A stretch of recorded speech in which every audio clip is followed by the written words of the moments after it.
औरत पर सबसे ज्यादा हक किसका है?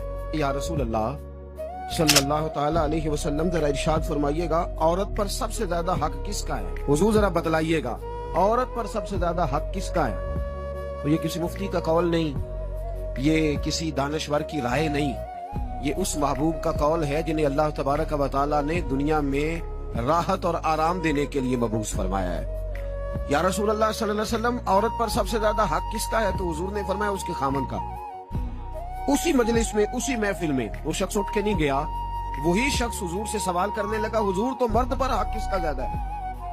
औरत पर तो मैंने पूछ लिया, नया शख्स नहीं आया, नया आदमी नहीं आया। उसी ने उसी मकाम पर उसी जगह खड़े होकर सवाल किया कि या रसूलल्लाह सल्लल्लाहु अलैहि वसल्लम, अब ये भी इरशाद फरमा दीजिए कि मर्द पर सबसे ज्यादा हक किसका है? नबी पाक ने फरमाया उसकी माँ का। औरत पर सबसे ज्यादा हक किसका है? उसके शौहर का। और मर्द पर सबसे ज्यादा हक किसका है? उसकी माँ